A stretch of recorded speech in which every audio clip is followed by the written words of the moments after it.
the county council will come to order. Please rise to the pledge of allegiance.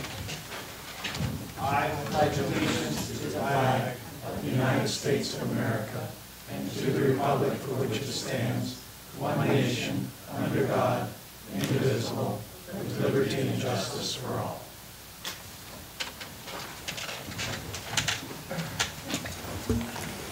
Carol, you have the optional prayer. Thank you, Mr. Chairman.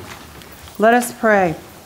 Dear Lord, help us come together to do the best job for the people who trust us to make the right choices for them. Let us make the most of this time we are together. Help us to work with dignity and respect for others and welcome enthusiastic attitudes of others. We are called to serve, and we must match the work and duties to what is expected of us. We must lean towards making our lives reflect what is important for the growing part of the world we live in. We need to provide a safe environment, a growing workplace, a place for families, and help in all aspects of life. Lord, be there and guide us in this direction. Amen. No, it's yours. This is mine. Roll call, Mr. Clerk. Mr. Anderson? Here. Mrs. Fatika? Here. Dr. Faust? Here. Mr. Horton? Here. Mrs. Lahl? Here. Mr. Rastatter? Here. Chairman Leone? Here. Next on the agenda is a hearing of the public. Those that have called in will receive 5 minutes of time. Anyone else that wishes to be heard after that will receive 3 minutes. Okay, how about Amy Mashinsky? Here. Amy?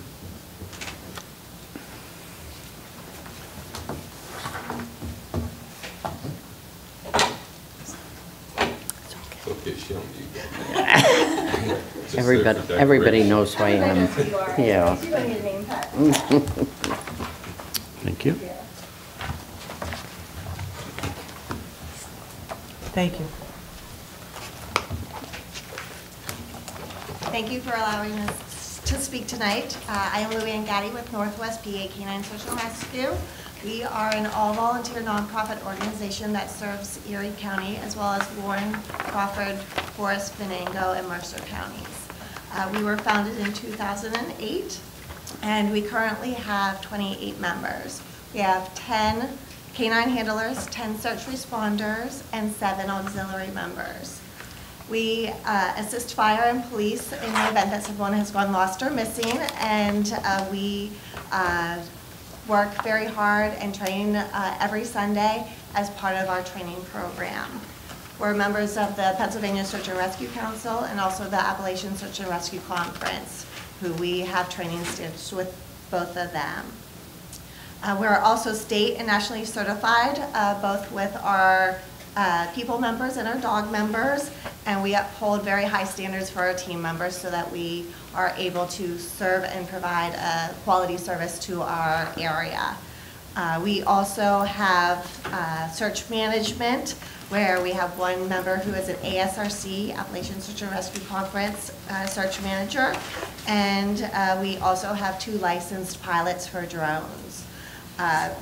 We also have a command vehicle that we recently purchased, and we actually received grant money through the Erie County Foundations to help as part of that with us providing matching funds for that.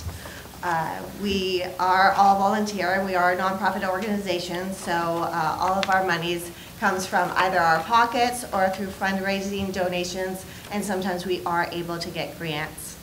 Some of our fundraisers that we've had is a local 5K race that we've done for 2 years. We had our first annual golf tournament this year with Harbor Creek Ridge. We also have Walmart days where we'll go and ask for money there, and then we also sell t-shirts. So we get donations through Erie Gives, we have employee matching funds, and just recently we were able to get donations through Epson Printer to help offset some costs for us. As far as grants, like I said, we had the Erie Community Foundations grant. We also have received some donations through the ERG and then Walmart grants as well. Unfortunately, we do not fall under the same category as police and fire as far as grants and funding goes.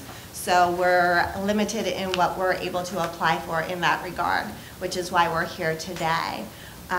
We are asking for emergency funding to help purchase a UTV, which is a terrain vehicle to use out in the field.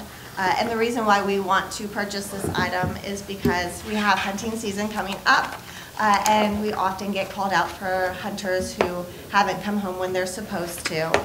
And we use those types of vehicles to transport our teams out into the field, and then in the event that we do find our missing subject and they need extricated, we're able to extricate them more quickly with the use of something like that. We also are able to potentially assist with other emergencies in the area if they were to arise, such as if we have something happen on I-90 with a snowstorm and there needs to be some transportation with some of the local fire departments, we're able to also transport. And with that, the one that we're looking for actually has a heated cab, which will be welcomed, I'm sure, in the event that we would have to assist with that.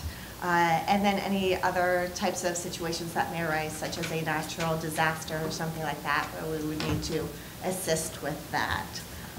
Does anybody have any questions? I did provide you with a copy of some information about our team, which describes who we are, what we do, some of the training that we do with our dogs as well as our people, and then kind of where we've come from and where we're at now. We're very proud of our team, and our hope is to be the go-to search team in this area and have assisted in many searches within the area over the past 11 years that have been successful. Thank you. Any questions? If not, thank you very much. Thank you.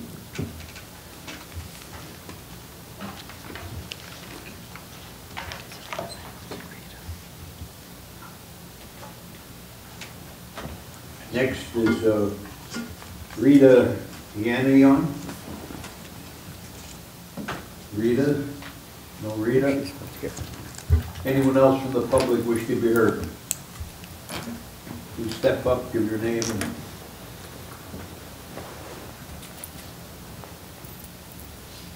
Emmett McGuire from Union City. I originally came up today to, I was told that it was on the agenda to approve for the LECOM building that they want to build in Union City. I found out as I'm sitting here that you guys don't support it. I'm the local real estate agent. Oh, that's not true? No, it's not. But continue. I apologize. That's what their attorney No. just told me as I'm sitting here, that you guys aren't supporting it. So No, that's not can true. you tell me what's the real truth, or? I'm sure that the clerk will find out and give you an answer, but we don't give an answer from here right now. Okay, well, I hope that you guys do support it, because it's a big thing for Union City and the community, and something brand new and big would be really, really nice in our town, and I appreciate it. Thank you, guys. Thank you. Anyone else from the public wish to be heard? Anyone else? Once, twice, third and last time. Thank you very much. They I'll didn't have entertain a their motion for tax-exempt approval of the status. minutes. So moved. Moved by Mr. Horton. Do I have a second to that? Second. Seconded by Mr. Anderson. Comments? Roll call on the approval of the minutes. Mr. Anderson, Yes. Mrs. Fatika, Yes, Dr. Faust, Yes. Mr. Horton, Yes. Mrs. Law, Yes. Mr. Rastetter, Yes. Chairman Leon. Yes. Next, the reports of county officials, county executive and/or designee. No report this evening, No report. Finance Committee, Mr. Anderson. Thank you, Mr. Chairman. The Finance Committee met on Thursday, September 26th, and we present tonight for consideration old business items A and B, and new business items A, B, C, D, H, I, J, K, and L. And that ends my report. Thank you, Mr. Chairman. Thank you, Mr. Anderson. Next is the Personnel Committee, Mrs. Fatika. Yes, thank you, Mr. Chairman. The Personnel Committee met at the conclusion of the Finance Committee meeting on September 26th, and we agreed to put on the agenda items E, F, and G for tonight, and that concludes my report. Thank you. Any comments? Next, under other, Mrs. Fatika asked for give a report. Yes, thank you, Mr. Chairman. A dramatic need exists in Erie County, a need to improve response time for fire and emergency vehicles, which saves lives and property. Thanks to a cooperative agreement between Summit and Mill Creek Townships, emergency vehicles can expect safer travel through those townships.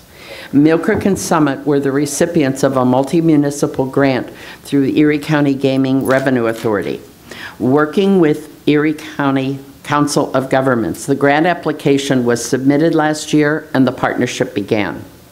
With this project, all 80 signalized intersections in these communities are now equipped with emergency preemptive systems that are compatible with the existing equipment at other intersections throughout Erie County.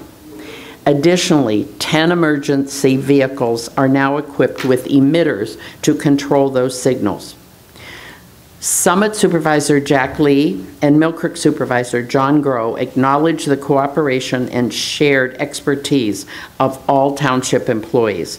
I want to thank Summit, Mill Creek, County Council of Governments, and AGRA for their efforts to improve the public safety for all who travel in Erie County.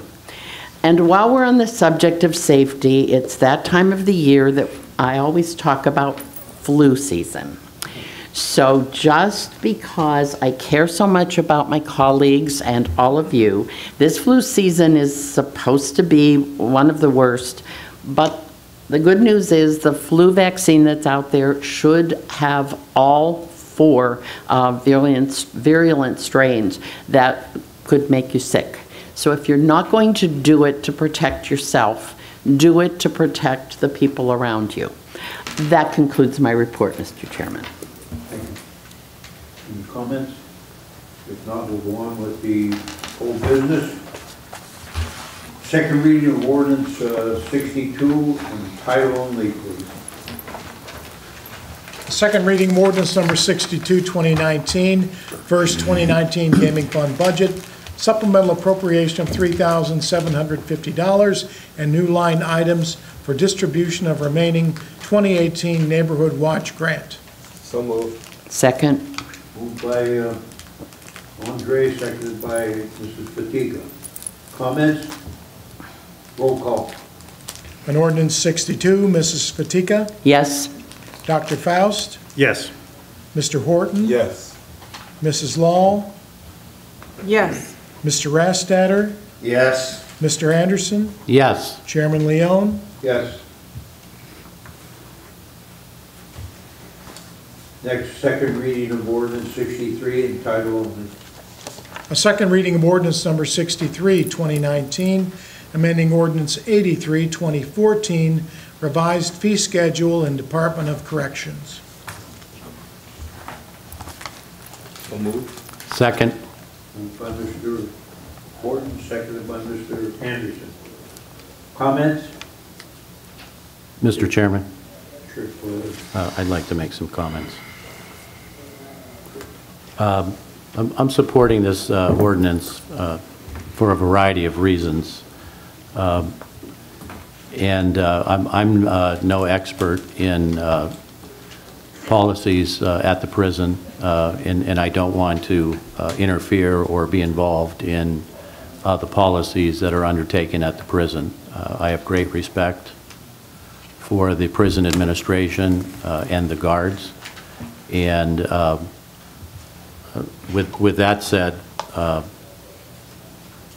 however, in this particular case, the arguments have been made that we should stay out of prison policy. And in this vein, this ordinance that we're talking about reducing is a county council ordinance. that was passed well before 2014, but amended in 2014 to increase from 50% to 75%. The amendment to this ordinance is not seeking to eliminate these fees, but to reduce them and make them more in line with the approach that we're trying to put forward on this council and the approach that's moving forward across the state and across the nation, and that is to work towards reentry rather than hitting the prisoners while they're incarcerated, and in this particular case, oftentimes double hitting them for the fees that they're being charged. The other argument that was made was if we reduce this, we're going to cost the taxpayers more money. But yet this particular avenue of thinking was to use this for behavioral modification and not for any financial gain. Yet the amount of money that's raised in this particular program is about $800,000 a year. And so the argument is if we reduce this, we will cost the taxpayers of Erie County money. Yet much of this money has gone uncollectible. And so the answer to that is, well, I mean, we just let it go if it's uncollectible. Well, to me, if that's the case, that's what's costing the taxpayers of this community money. Because if we have a program in place to save the taxpayers money, and this council does not then put those funds in the budget because they're already supposed to be there, and then they're uncollected, that then turns around to cost the taxpayers of this community money. So I don't buy those arguments for the reduction of this. Now, the other issue is that this should be this is a prison policy and should be a prison policy. Therefore, if it is a prison policy, it shouldn't be a county council policy.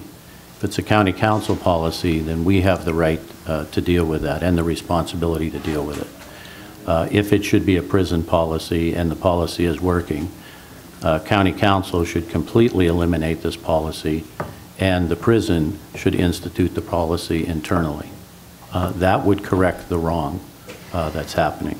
But finally, I have to say that the trend nationwide is certainly going in the other direction, recognizing that this type of fee structures against inmates rises to the level of potentially cruel and unusual punishment, and certainly is excessive under the excessive fines clause of the Bill of Rights. And so I have concern in larger, broader issues of this particular policy than just the policy itself. So I'm going to support this because of those broader concerns that I have. And if in fact we reduce, and maybe, as I said, we should eliminate county council being involved in this policy at all, and then it should be reinstituted within the prison as one of their internal policies. Thank you, Mr. Chairman. Any other comments? Mr. Chairman, Yes, Mr. Duncan. with all due respect to those that are going to vote for this, I will be voting against it. I think the warden made it perfectly clear that since these rates were increased, the instances that have occurred in the prison of breaking toilets and things like that have been drastically reduced, and it has been helped because the inmates are held somewhat more accountable as a result, because they're hit in the pocketbook as a result. And for us, I think council to not heed that reality in a prison, I think is the wrong approach. I would disagree that the warden somehow intimated us that we need to stay out of prison policy. I think in my opinion, he said, this is a policy that's working. I would wish that you would not change it. Council in the end approves all the policies that are occurred in the county anyway. So there's no way we can avoid that particular responsibility.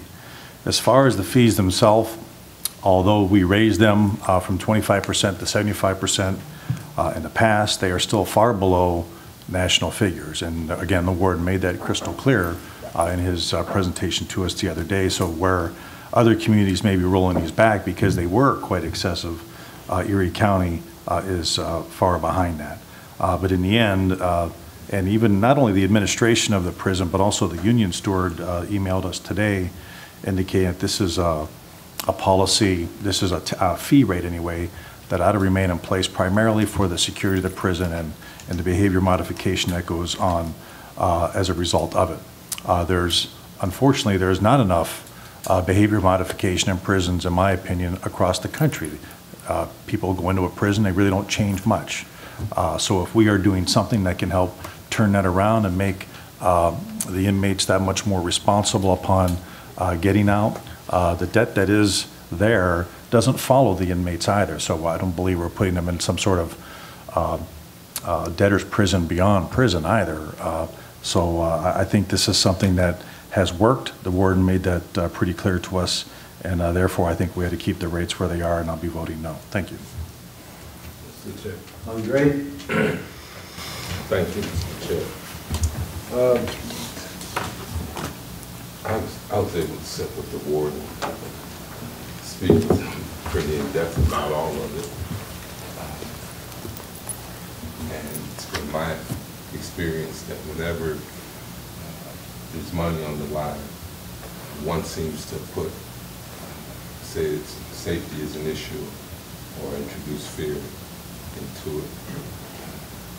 But in any event, as a parent who had children in the Erie County Prison and who has gone down and placed money on their account, only to see them get $22.50 out of $100 is ridiculous.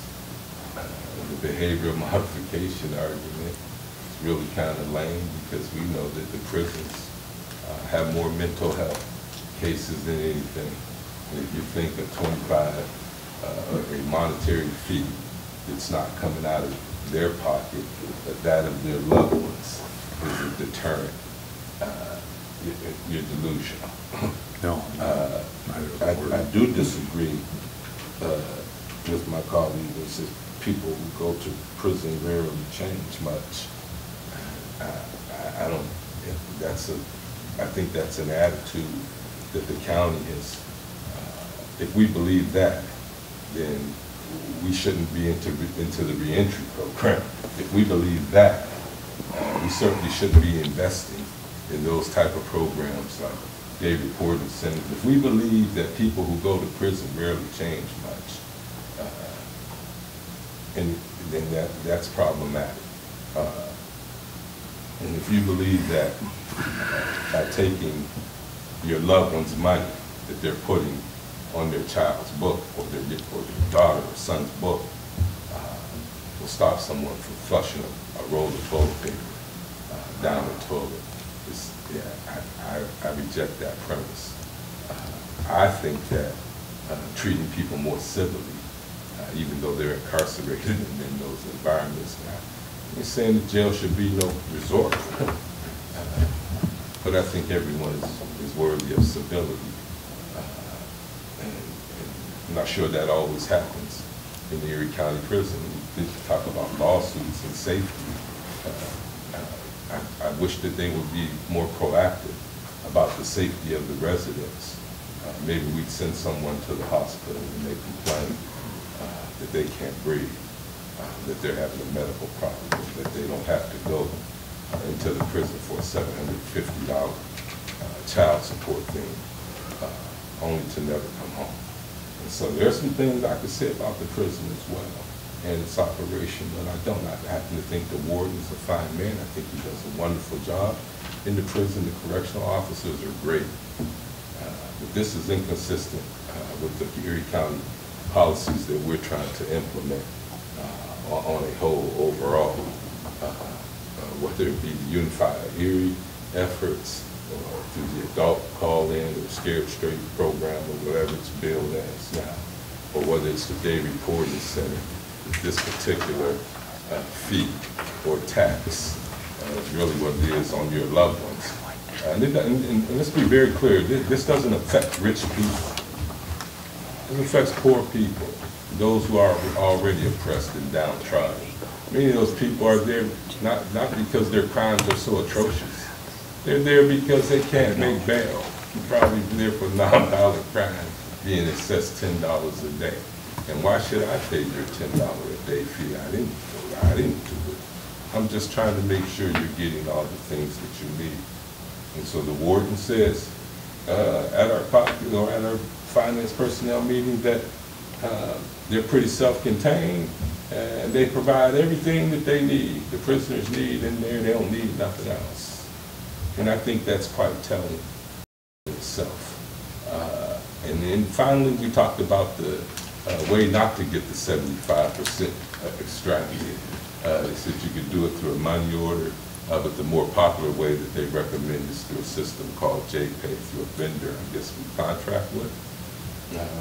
And so again, I'm a father of someone who's been incarcerated. I place things on JPay. And I laugh because I go in there and I pay $1.16 for a single pack of ramen noodles, and I can go to Shop and Save or Walmart and buy a 24-pack for $2.80. And all the prices are inflated. He says, we got vending machines.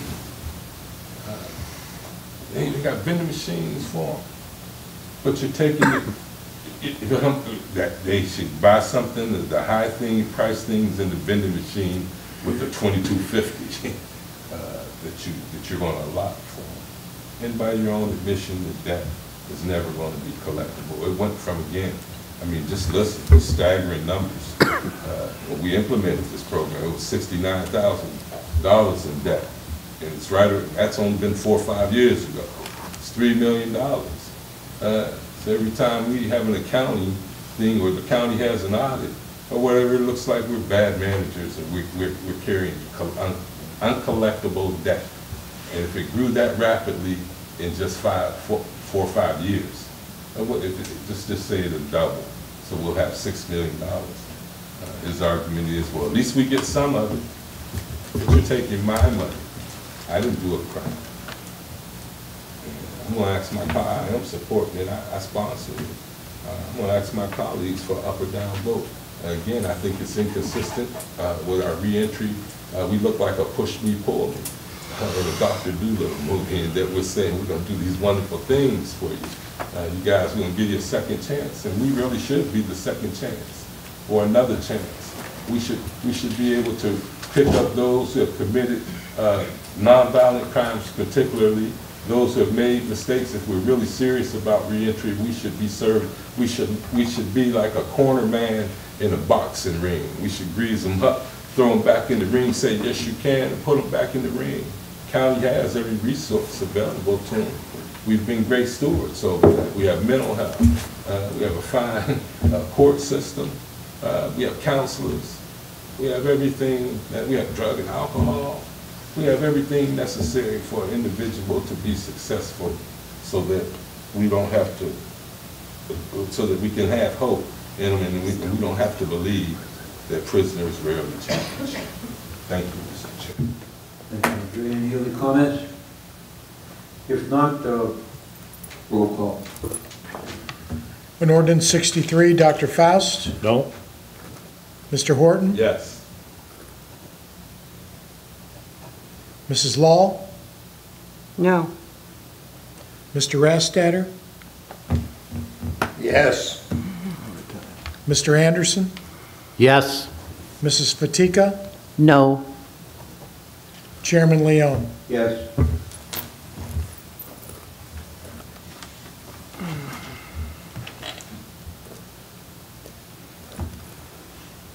Next is, I'll entertain a motion to make second readings of items A, B, C, D, E, F, and G. So moved.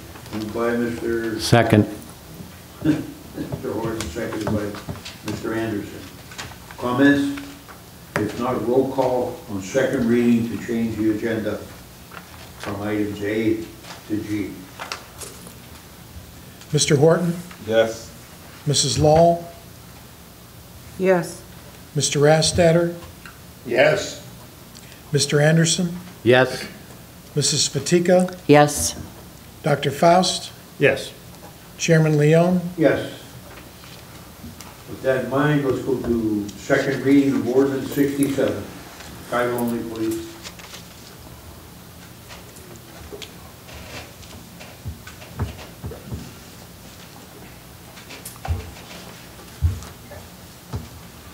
A second reading of ordinance number 67, 2019, 24th, 2019 general fund budget, supplemental appropriation of $10,000, and creation of line item for grant for League of Women Voters. So moved. Second. Moved by Mr. Fatika, seconded by Mr. Horton. Comments? Mr. Chairman, Go ahead. I'd like to make a few comments on this. We have an opportunity to celebrate many things in our lives and many things as a community. And perhaps one of the most important items that we have an opportunity to celebrate in 2020 is the 100th anniversary of the passage of the 19th Amendment, the women's suffrage movement. I'm proud to stand up and vote for this particular item to assist in funding for the education arm of the League of Women Voters, who are going to be undertaking a multitude of events next year, which will culminate on August 17th at an event which is the date of the passage of the amendment at the Erie County Historical Society. And with these funds, they will have opportunities to make all of these events available to the community at large, mostly at no cost. We will be able to sponsor the Justice Bell coming into our community. We're hoping to have it here for about 2 months next year on display and being here at that grand finale event. The Justice Bell is a replica similar to the Liberty Bell, which was created to really give the final push to the women's suffrage movement and was taken all around the country and is now back again in Philadelphia. A replica of that bell has been created, and once again it's the goal to take that around the country, in Erie being one of those stops next year. So it is a very exciting time, particularly if, and this is an ever-evolving, suffrage and voting is an ever-evolving event for minorities, for new immigrants, and particularly for women as we celebrate 100 years. So for my grandmothers and my mother and my sisters and my nieces, and in particularly for my daughter, I will absolutely be supporting this tonight. Thank you. Other comments? Non roll call. On ordinance 67, Mrs. Lahl, Yes. Mr. Rastetter, Yes. Mr. Anderson, Yes. Mrs. Fatika, Yes. Dr. Faust, Yes. Mr. Horton, Yes. Chairman Leon. Yes.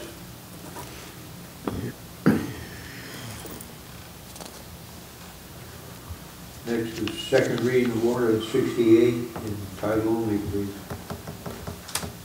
A second reading of ordinance number 68, 2019, 25th, 2019 general fund budget, supplemental appropriation of $103,750, and new line items for email licenses 2019 exchange server project.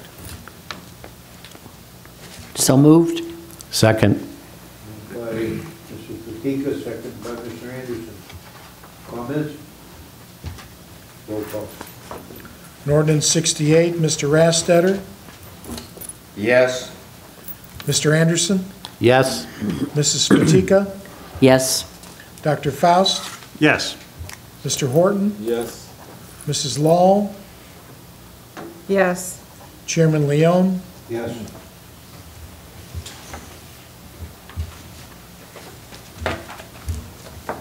Next is second reading of ordinance 69, title only, please, Mr. Clerk.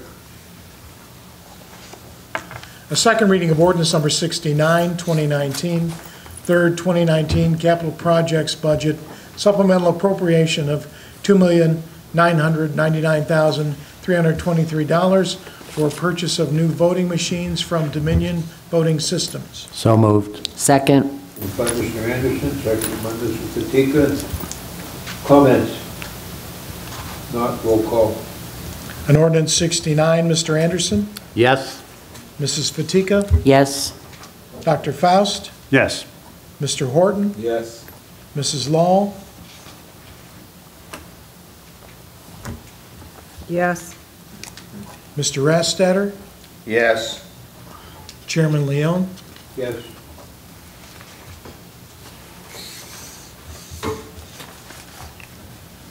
Next, second reading of ordinance 70 in title only. A second reading of ordinance number 70, 2019, 26th 2019 general fund budget, supplemental appropriation of $2,681,236 for purchase of new voting machines from Dominion Voting Systems. So moved. Second. Moved by Mr. Andrews, second by Mrs. Fatika. Any comments? Roll call. An ordinance 70, Mrs. Fatika, Yes. Dr. Faust, Yes. Mr. Horton, Yes. Mrs. Law, Yes. Mr. Rastetter, Yes. Mr. Anderson, Yes. Chairman Leone. Yes.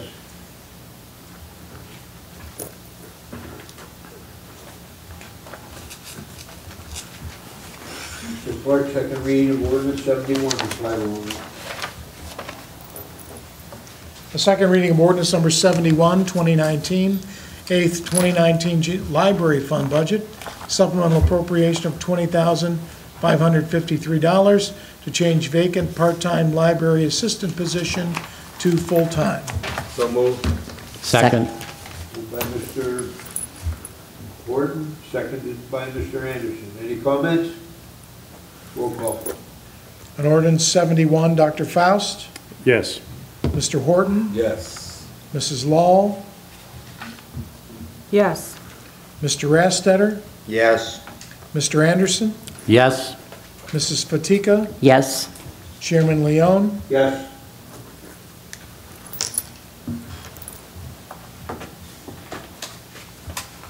Next is second reading of ordinance 72 in title only, please.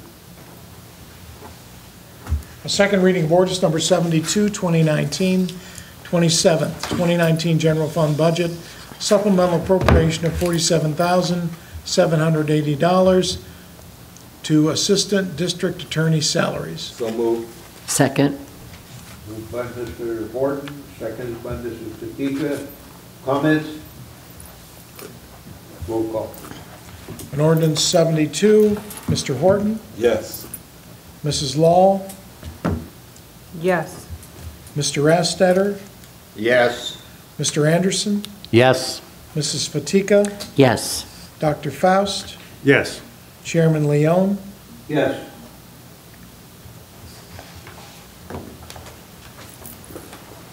Next is second reading of ordinance 73 in title only, please.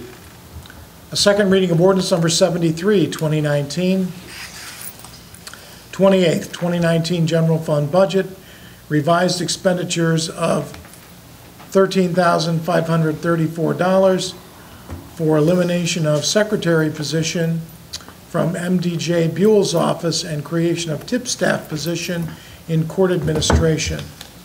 So moved. Second. Moved by Mr. Fatika, seconded by Mr. Horton. Comments? Roll call.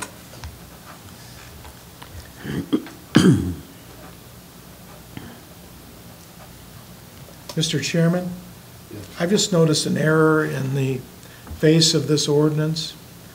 It's a revised expenditure, so you shouldn't have a number general fund, is that correct? Mrs. Fugali? Ordinance 73, since it's a revised expenditure, I shouldn't have numbered. I think you number them all, though, because we still have to enter it in the system.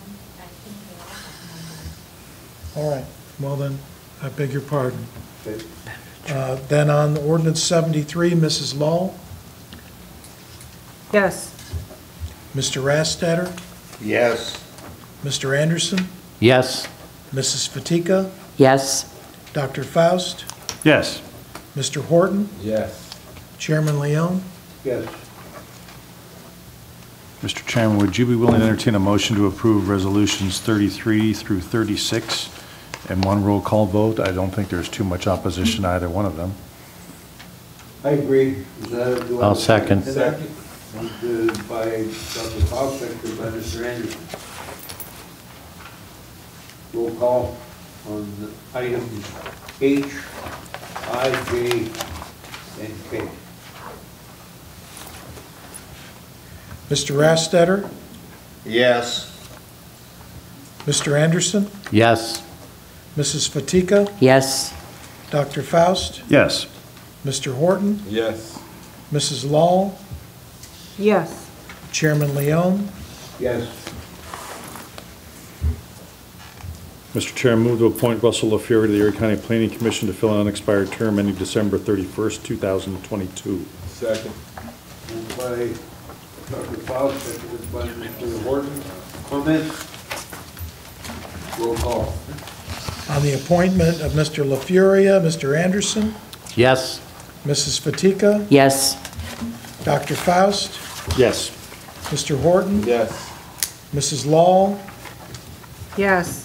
Mr. Rastetter, Yes. Chairman Leon. Yes, I'll entertain a motion to adjourn. So moved, Mr. Chairman. So moved. Stand adjourned, thank you. Thanks for trying.